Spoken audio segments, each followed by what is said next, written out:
6월 10일 잠언 21장 15절에서 31절 말씀을 가지고 절제의 이유는 믿음입니다. 절제의 이유는 믿음입니다. 이런 제목으로 하나님의 말씀을 나누도록 하겠습니다. 우리가 이제 계속 잠언을 보면서 지혜라는 주제를 가지고 말씀을 나누고 있는데, 이 성경에서의 지혜는 똑똑함이 아니다. 근데 지혜 근본은 하나님을 경외하는 것이고 명철은 하나님을 아는 것이다. 계속 강조하는데, 그럼 지혜를 좀 어떻게 표현할 수 있느냐? 이 지혜라는 것은 그러니까 신약 성경이나 뭐 성경 전체에서 말씀하시는 내면화된 믿음이라고 할 수 있습니다. 그러니까 하나님을 경외하는 게 뭐예요? 우리가 하나님을 믿는다 할 때, 나 하나님 계신 거 믿어, 이게 아니죠. 하나님을 사랑하고 그분 앞에 우리의 삶을 두려워함으로 보고, 이런 전체를 우리가 믿음이라고 하잖아요. 이 믿음이 내면화된 것이에요. 이게 지혜입니다. 그래서 우리 삶의 태도가 바뀌고 삶의 가치관들이 바뀐 거예요. 눈이 바뀌었어요. 기쁨이 바뀌었어요. 추구하는 바가 바뀌어요. 이제 우리가 흔히 뭐 세계관이라는 말도 하고 가치관이라는 말도 하는데, 삶을 살아가는 태도, 생각하는 방식, 중요한 것, 이런 것들이 다 바뀐 거죠. 이제 믿음을 가진 자의 내면에 그래서 지혜가 있는 것입니다. 자, 잠언을 계속 보면서 강조하는 게 뭐예요? 하나님을 모르는 자는 그 삶에 나도 모르게 죄가 기준이 돼요. 정욕이 기준이 돼요. 욕구 있죠. 하고 싶은 거 그대로 사는 게 인생 목표가 된단 말이에요. 근데 하나님을 아는 자는 하나님을 믿는 믿음, 하나님을 경외함이 기준이 돼요. 이게 삶을 완전히 바꾼다는 것을 말씀하고 있습니다. 오늘도 본문도 계속 보세요. 결국 지혜롭지 않은 자는 정욕대로 산다는 겁니다. 17절 보시면 연락을 좋아하고 그러죠. 그런 자는 가난하게 되고 술과 기름을 좋아하는 자는 부하게 되지 못한다. 세상에 잔치 안 좋아하는 사람이 있습니까? 술과 기름 맛있는 거 먹는 거 싫어하는 사람이 있습니까? 이게 여기서 말씀하는 게 뭡니까? 하나님이 계심을 인정하지 않고 그것 자체가 목적이 되는 삶을 말씀하는 거예요. 자, 20절도 보세요. 지혜 있는 자의 집에는 귀한 보배와 기름이 있으나 미련한 자는 이것을 다 삼켜버린다. 먹지 말아야 될 것까지 먹어버린다는 말이죠. 이게 현세 중심, 지금 중심의 삶, 전혀 미래를 생각하지 않고 쾌락과 향락을 추구하는, 노래에도 세상 노래, 노세 젊어서 노세, 늙어서는 못 노나니, 아닙니다, 여러분. 나이 들어서도 얼마나 즐겁고 기쁜 생활을 할 수 있습니까? 그러니까 욕망 중심의 삶을 산다는 거예요. 게으름도 마찬가지입니다. 여러분 25절, 26절을 보면 게으른 자의 욕망이 자기를 죽이나니, 여러분 이 말씀 꼭 기억하십시오. 게으른 자의 욕망이 자기를 죽이나니 이는 자기 손으로 일하기를 싫어합니다. 여러분 싫어하는 것도 일종의 좋아하는 겁니다. 게임하는 애들 보세요. 밤을 새서 하잖아요. 우리는 게으르다고 얘기해요. 정말 성실합니다. 밥도 안 먹고 잠도 안 자고 게임을 해요. 잠자는 것도요, 식음을 전폐하고 자죠. 그러니까 뭔가 자기의 욕구에 충실한 거예요. 그리고 거기에 하나님 경외하는 게 없는 거죠. 자, 26절도 어떤 자는 종일토록 탐하기만 하나, 이거예요. 탐하기만 하나. 욕구에 눈이 시뻘개져 가지고 살아가는 거예요. 그러나 의인은 어떻게 해요? 아끼지 아니하고 베푸느니라.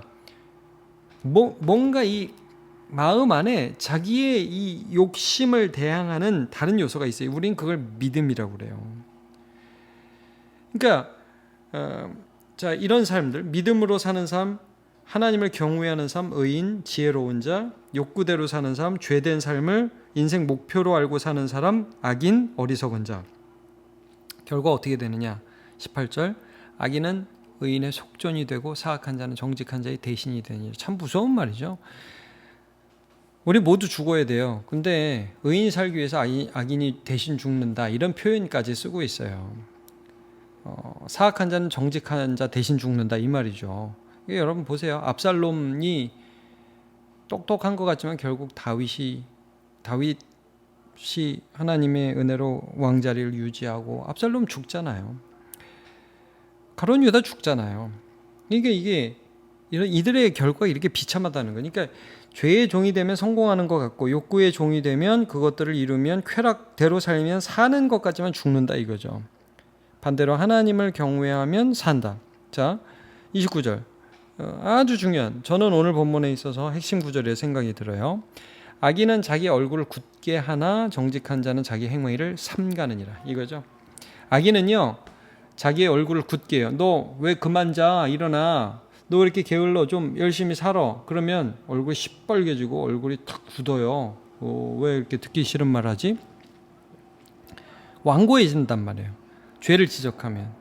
그러나 정직한 자는, 의로운 자는, 하나님 앞에 진실한 자는 자기의 행위를 삼가느니라. 이게 내가 하나님 앞에 혹시 내 욕심대로 살지 않았나? 돌이키면서 절제하는 삶을 산다는 거죠. 그 이유에 하나님에 대한 신뢰와 믿음이 있다는 거예요. 자, 이게 악한 대로 살면 어떻게 되느냐? 19절 이에요. 다투며 성내는 여인과 함께 사는 것보다 광야에서 사는 것이 나으니라. 이 재물을 추구하고 어떤 쾌락을 추구하고, 근데 결국 얻었어요. 근데 그 아내가 맨날 다투고 성내고 그래요. 그럼 뭐 아무것도 없는 광야보다 못하다 이 말씀 아닙니까? 이 비참함이라는 거예요. 죄의 끝이 비참함이라는 게 대표적인 게 삼손입니다. 여러분, 너무 이쁜 들릴라, 같이 살았어요. 근데 들릴라가 당신 힘이 어디서 나오느냐고 삼손을 계속 괴롭히니까 나중에 보면 죽을 지경이 됐다고 그랬어요. 삼손이. 이게 쾌락대로 사는 사람의 마지막이죠. 가식적 충성도 안 된다는 걸 본문은 지적합니다. 나는 하나님 잘 섬겨요. 나는 하나님을 경외합니다. 그리고서 하고 싶은 거 다 하고 실제로는 악한 대로 산다. 안 된다. 27절. 악인의 재물은 드리는데 악인의 삶을 살아요. 이거 믿음 아니라는 거죠. 악인의 재물은 본래 가증하거든 하물며 악한 뜻으로 드리는 것이랴. 이 믿음 아니라는 거예요. 대표적인 게 여러분, 악한 뜻으로 드린다는 게 무슨 말이죠? 하나님, 저 돈 좀 더 주세요. 제가 좀 드릴 테니까 저 좀 더 많이 주세요. 신약성인 가면요, 마술사 시몬이 나와요. 빌립의 전도로 예수님을 알게 됐죠. 믿었어요. 근데 이제 그 믿음이 가짜 믿음이었던 것 같아요. 나중에 베드로가 와서 안수를 하니까 성령이 내리시는 것을 보고 이 마술사 시몬이 돈을 가져와가지고 그 은사 나도 좀 달라고 그렇게 얘기했다가 베드로한테 얼마나 혼이 나는지 모릅니다. 사도행전 8장 20절에요. 베드로가 이르되 내가 하나님의 선물을 돈 주고 살 줄로 생각하였으니 내 은과 내가 함께 망할지어다. 이게 뭐예요? 돈이면 다 된다는 생각. 하나님도 나한테 좋은 걸 주셔야지 이 정도 주고 사면 되나요? 이게 완전히 하나님을 모욕하는 말씀이라는 것이죠. 그러니까 하나님은 여러분, 우리의 거짓된 마음에 속지 않으십니다. 삶과 행동은 하나님을 배역하는 삶을 살면서 은혜만 달라고 하는 그런 삶에 하나님은 속지 않으십니다. 여러분, 우리 삶 전체가 하나님 앞에 예물이 되어야 합니다. 가인이 그랬잖아요. 가인이 하나님 앞에 예물을 드리고 제물을 드릴 때 이유가 정확하게 기록되어 있지는 않지만 하나님 그걸 안 받으셨어요. 아벨 것은 받으시는데 가인이 거기에 대해 승질내잖아요. 하나님 앞에. 나중에 동생을 죽이고. 여러분, 이게 죄인의 삶입니다. 자, 15절. 정의를 행하는 것이 의인에게는 즐거움이요 죄인에게는 패망이니라. 오늘 본문에 시작하는 말씀인데, 망할 것이냐 살 것이냐 즐겁게. 여러분, 여기 정의를 행하는 것이 의인에게, 사실 정의를 행하면 힘들죠. 뭐 즐겁겠어요. 근데 여기 말하는 즐거움이 뭐겠어요? 하나님을 기뻐하는 거야. 이렇게 살 때 하나님이 나와 함께 하시는구나 하는 즐거움이 있다는 거예요. 고난 속에서도. 그러나 죄인에게는 즐거움이 있지만 패망이 있는 거예요. 16절. 명철의 길을 떠난 사람은 사망의 회중에 거하리라. 이게 뭐예요? 하나님 말씀 떠나면요, 유유상종 같이 죄 짓고자 하는 사람들과 같이 거하는데 그 회중의 정체성이 사망이다. 이게. 결국 다 죽는다. 좀 끝으로 갈게요. 28절. 거짓 증인은 패망하려니 확실히 드는 사람의 말은 힘이 있느니라. 이것도 마찬가지예요. 거짓 증인은 말하자면 진리만 말해야 되는데 미움 때문에, 돈 때문에 거짓 증언을 하는, 하나님을 경외하지 않는 마음이 있잖아요. 근데 여러분, 우리가 거짓말 해보시면 알지만 뭐 거짓말 안 해본 사람이 어디 있어요? 거짓말이 이게 문제가 뭐냐면 나중에 되면 거짓말을 계속하면 내가 한 거짓말이 생각이 안 나서 거짓말이 들통이 나요. 거짓은 힘이 없어요. 확실히 들은 사람의 진실된 말은 힘이 있다고 말씀하죠. 이런 식으로 살면 결국 망한다는 거죠. 결국 망한다. 자, 21절 반대 삶입니다.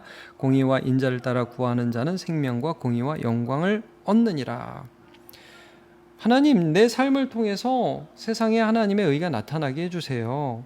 하나님의 인자하심이 드러나게, 저 사람이 살게 해주세요. 간구하면서 그렇게 사는 삶은 결국 어떻게 되냐? 생명과 공의와 영광을 얻느니라.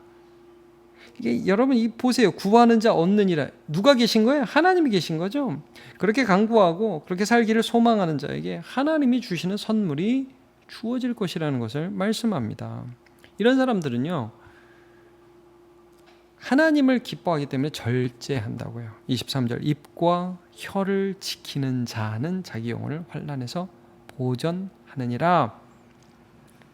누가 보전해줘요? 하나님이 보전해주는 거예요. 자기 입과 혀를 지킨단 말이에요. 이 절제한단 말이에요. 아무 말이나 막 나오는 대로 막 쏟아놓지 않는다. 내 욕심과 내 마음에 드는 죄된 본성이 시키는 대로 막 쏟아놓는 게 아니에요. 그러니까 여러분, 용사가 힘이 있는 게 아니라 절제하는 사람이 힘이 있는 거예요. 말하자면 이런 거예요. 여러분, 때리는 것보다 안 때리는 게 더 힘든 거예요. 쓰는 것보다 안 쓰는 게 더 힘드는 거예요. 삼간다. 29절에 봤죠? 악인은 자기 얼굴을 굽게 하나 정직한 자는 자기 행위를 삼가느니라. 자, 이 모든 것의 근본적 동기가 뭐라고요? 믿음이라고 그랬어요. 30절, 31절 보세요. 지혜로도 못하고 명철로도 못하고 모약으로도 여호와를 감당하지 못하느니라. 못한다.